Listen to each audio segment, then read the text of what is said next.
The C-SPAN networks bring you long-form public affairs programming from the nation's capital and are a public service of your television provider. C-SPAN, created by cable.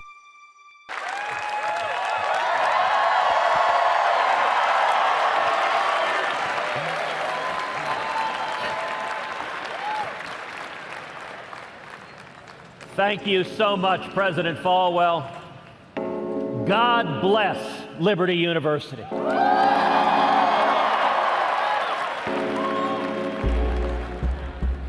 I am thrilled to join you today at the largest Christian university in the world.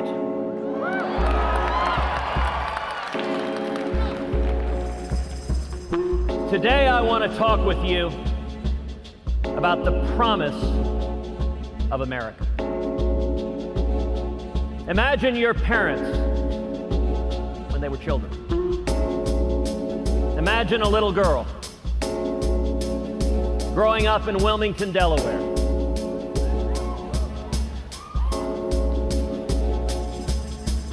During World War II, the daughter of Irish and Italian Catholic family, working class, her uncle ran numbers in Wilmington. She grew up with dozens of cousins because her mom was the second youngest of 17 kids. She had a difficult father, a man who drank far too much and frankly didn't think that women should be educated. And yet this young girl, pretty and shy, was driven, was bright, was inquisitive. And she became the first person in her family ever to go to college. In 1956, my mom, Eleanor, graduated from Rice University with a degree in math and became a pioneering computer programmer in the 1950s and 1960s.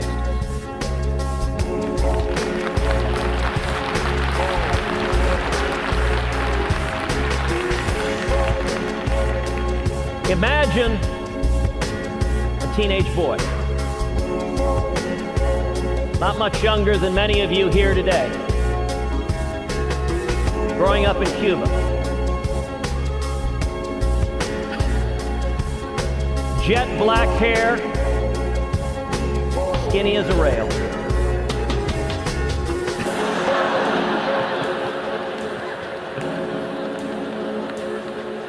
Involved in student council. And yet Cuba was not at a peaceful time. The dictator, Batista, was corrupt. He was oppressive. And this teenage boy joins a revolution. He joins a revolution against Batista. He begins fighting with other teenagers to free Cuba from the dictator. This boy at age 17 finds himself thrown in prison, finds himself tortured, beaten, and then at age 18, he flees Cuba. He comes to America. Imagine for a second the hope that was in his heart as he rode that ferry boat across to Key West and got on a Greyhound bus to head to Austin, Texas, to begin working, washing dishes, making 50 cents an hour, coming to the one land on earth that has welcomed so many millions. When my dad came to America in 1957, he could not have imagined what lay in store for him. Imagine a young married couple living together in the 1970s. Neither one of them has a personal relationship with Jesus. They have a little boy, and they're both drinking far too much. They're living a fast life. When I was 3, my father decided to leave my mother and me. We were living in Calgary at the time. He got on a plane and he flew back to Texas. And he decided he didn't want to be married anymore. And he didn't want to be a father to his 3-year-old son. And yet when he was in Houston, a friend, a colleague from the oil and gas business, invited him to a Bible study. Invited him to Clay Road Baptist Church. And there my father gave his life to Jesus Christ.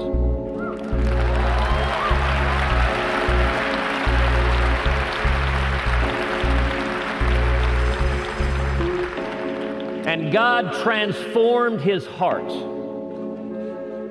And he drove to the airport. He bought a plane ticket. And he flew back to be with my mother and me.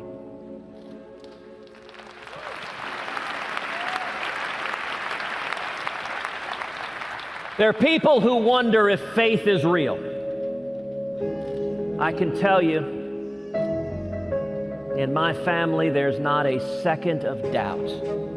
Because were it not for the transformative love of Jesus Christ, I would have been saved and I would have been raised by a single mom without my father in the household. Imagine another little girl living in Africa, in Kenya and Nigeria. It's a diverse crowd.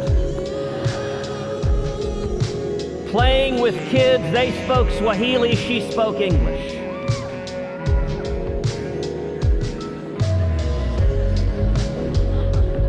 Coming back to California, where her parents, who had been missionaries in Africa, raised her on the Central Coast. She starts a small business when she's in grade school, baking bread. She calls it Heidi's Bakery. She and her brother compete baking bread. They bake thousands of loaves of bread and go to the local apple orchard where they sell the bread to people coming to pick apples. She goes on to a career in business, excelling and rising to the highest pinnacles. And then Heidi becomes my wife and my very best friend in the world.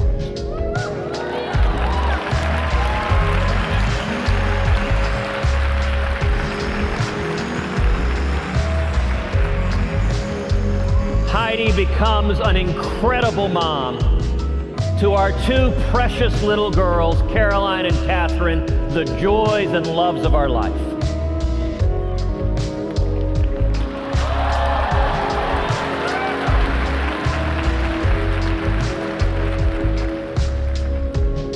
Imagine another teenage boy being raised in Houston, hearing stories from his dad about prison and torture in Cuba, hearing stories about how fragile liberty is, beginning to study the United States Constitution, learning about the incredible protections we have in this country that protect the God-given liberty of every American. Experiencing challenges at home. The mid-1980s, oil prices crater, and his parents' business go bankrupt. Heading off to school over 1,000 miles away from home at a place where he knew nobody, where he was alone and scared. And his parents going through bankruptcy meant there was no financial support at home. So at the age of 17, he went to get 2 jobs to help pay his way through school. He took over $100,000 in school loans. Loans I suspect a lot of y'all can relate to. Loans that I'll point out I just paid off a few years ago.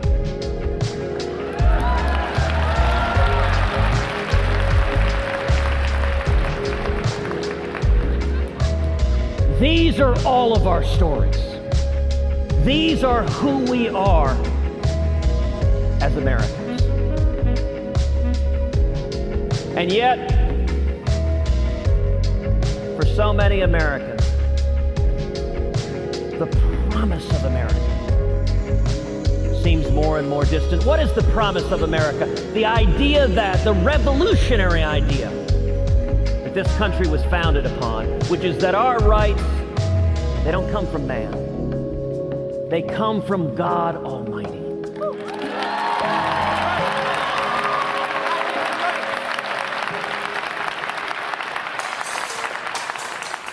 And that the purpose of the Constitution, as Thomas Jefferson put it, is to serve as chains to bind the mischief of government.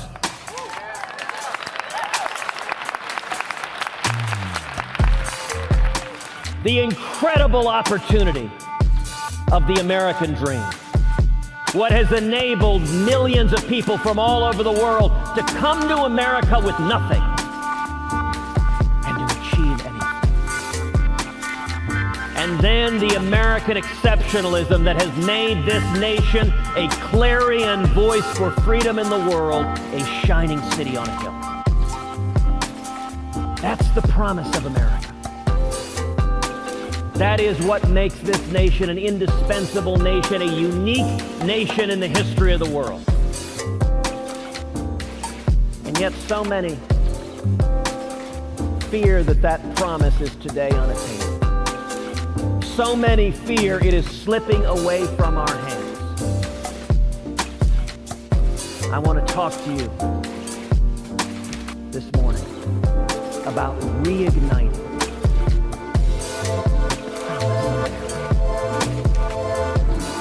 240 years ago on this very day, a 38-year-old lawyer named Patrick Henry stood up just 100 miles from here in Richmond, Virginia, and said, "Give me liberty or give me death."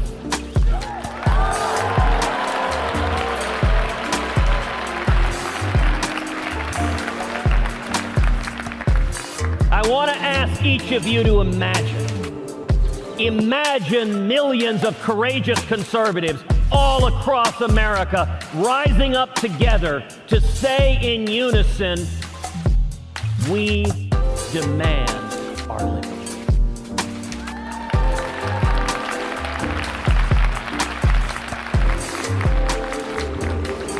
Today, roughly half of born-again Christians aren't voting. They're staying home. Imagine instead millions of people of faith all across America coming out to the polls and voting our values.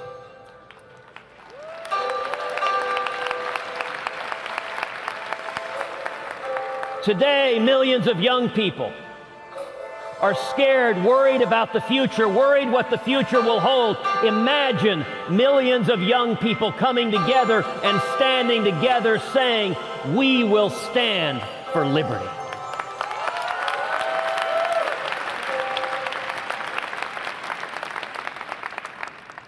Think just how different the world would be. Imagine, instead of economic stagnation, booming economic growth.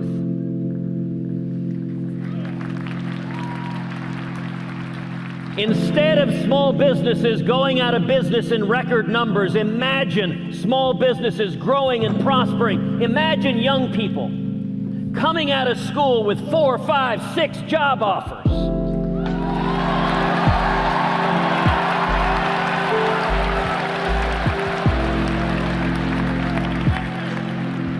Imagine innovation thriving on the internet as government regulators and tax collectors are kept at bay and more opportunity is created.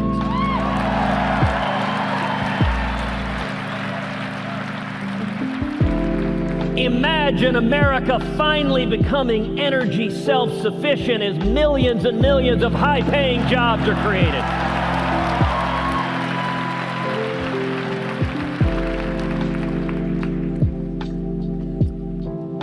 Five years ago today,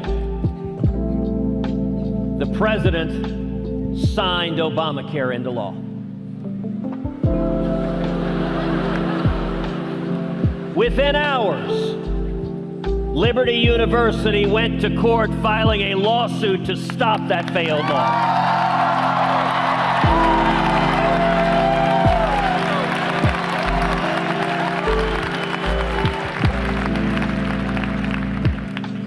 Instead of the joblessness, instead of the millions forced into part-time work, instead of the millions who've lost their health insurance, lost their doctors, have faced skyrocketing health insurance premiums. Imagine in 2017, a new president signing legislation repealing every word of Obamacare.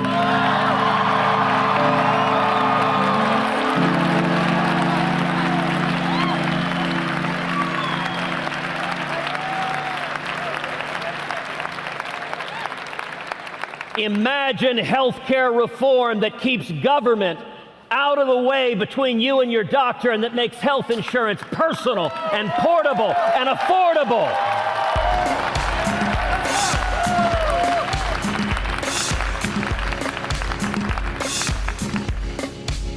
Instead of a tax code that crushes innovation, that imposes burdens on families struggling to make ends meet. Imagine a simple flat tax.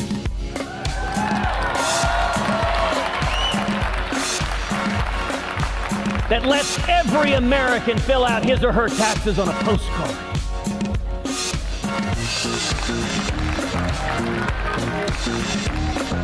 Imagine abolishing the IRS.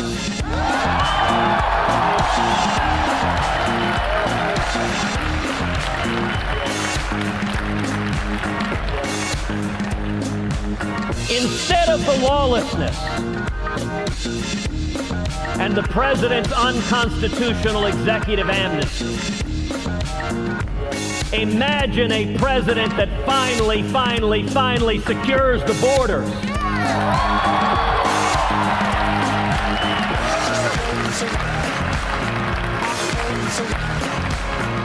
And imagine a legal immigration system that welcomes and celebrates those who come to achieve the American dream.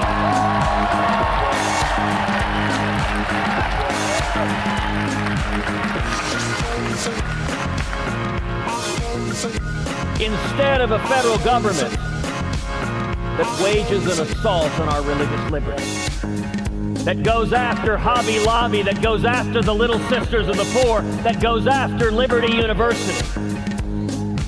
Imagine a federal government that stands for the First Amendment rights of every American.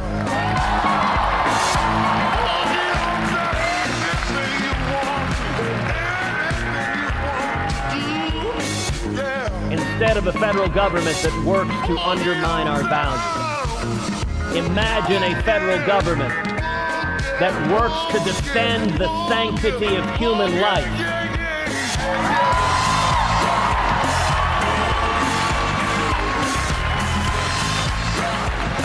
And to uphold the sacrament of marriage.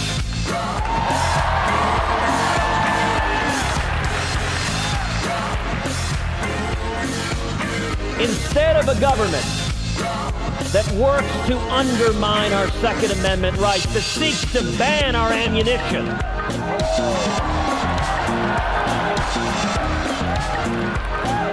Imagine a federal government that protects the right to keep and bear arms of all law-abiding Americans.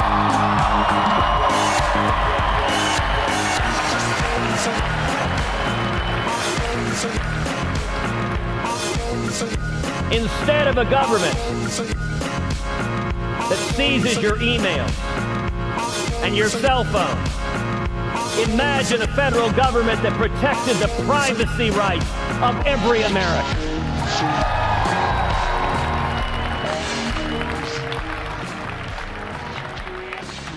Instead of a federal government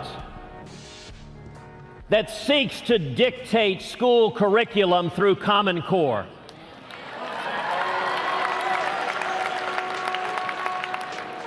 Imagine repealing every word of Common Core.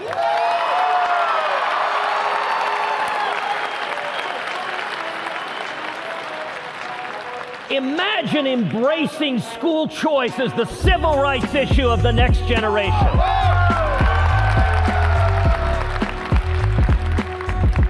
That every single child, regardless of race, regardless of ethnicity, regardless of wealth or zip code, every child in America has a right to a quality education.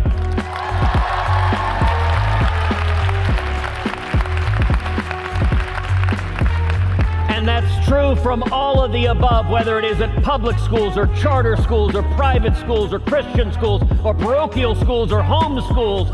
Every child.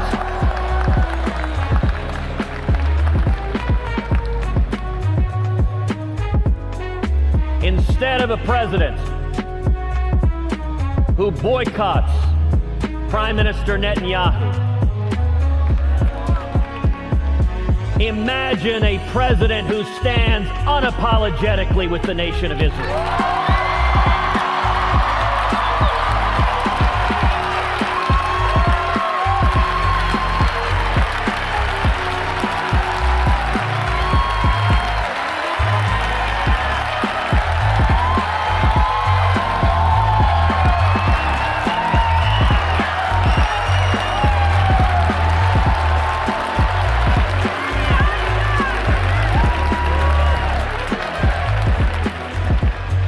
Instead of a president who seeks to go to the United Nations to end-run Congress and the American people. Imagine a president who says, I will honor the Constitution, and under no circumstances will Iran be allowed to acquire a nuclear weapon.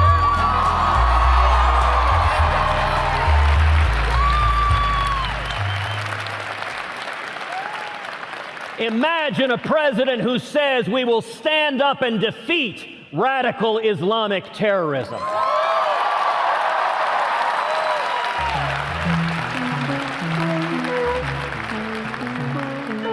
And we will call it by its name.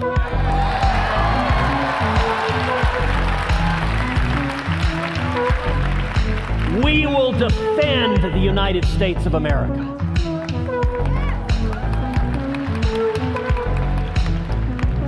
Now, all of these seem difficult. Indeed, to some, they may seem unimaginable. And yet, if you look in the history of our country, imagine it's 1775, and you and I were sitting there in Richmond listening to Patrick Henry say, "Give me liberty or give me death." Imagine it's 1776 and we were watching the 54 signers of the Declaration of Independence stand together and pledge their lives, their fortunes, and their sacred honor to igniting the promise of America.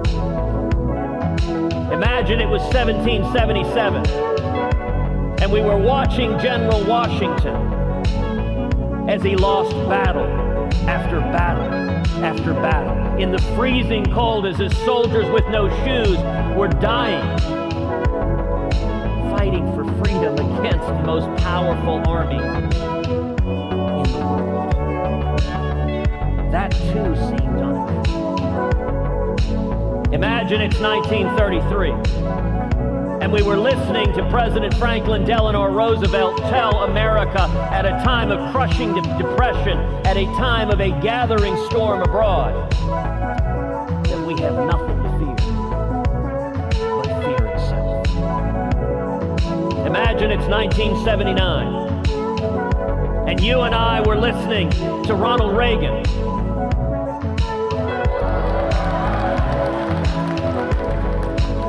when he was telling us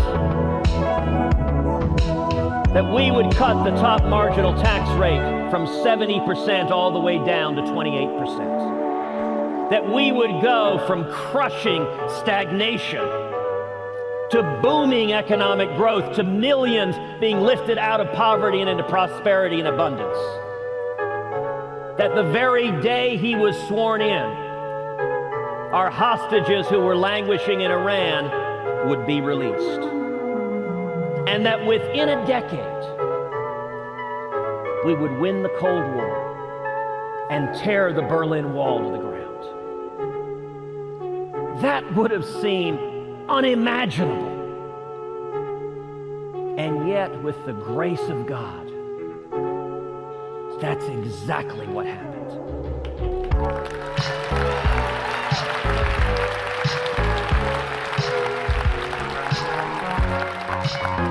From the dawn of this country, at every stage, America has enjoyed God's providential blessing. Over and over again, when we face impossible odds, the American people rose to the challenge. You know, compared to that, repealing Obamacare and abolishing the IRS ain't all that tough. The power of the American people when we rise up and stand for liberty knows no bounds.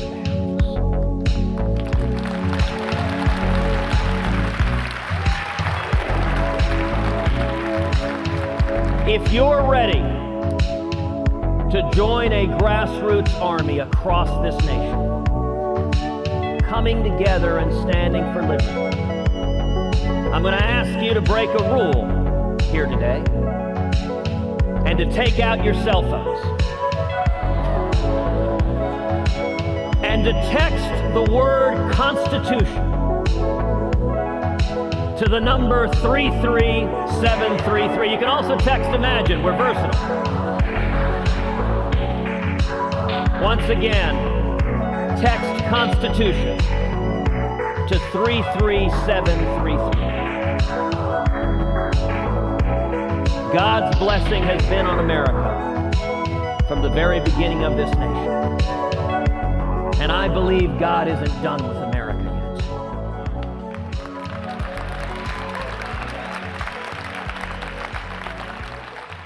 I believe in you.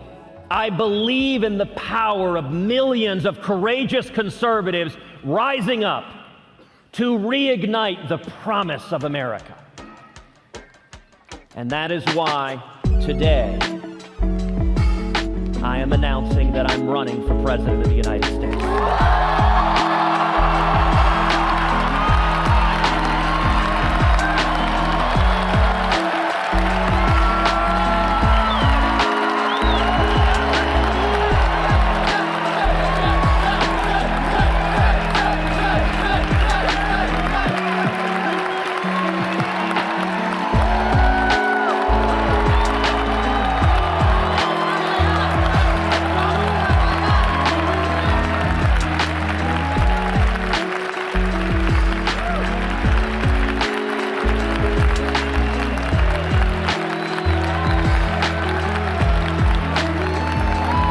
A time for truth.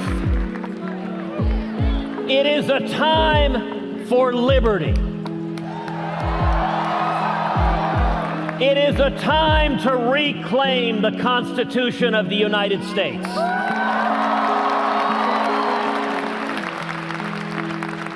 I am honored to stand with each and every one of you, courageous conservatives, as we come together to reclaim the promise of America, to reclaim the mandate, the hope and opportunity for our children and our children's children. We stand together for liberty.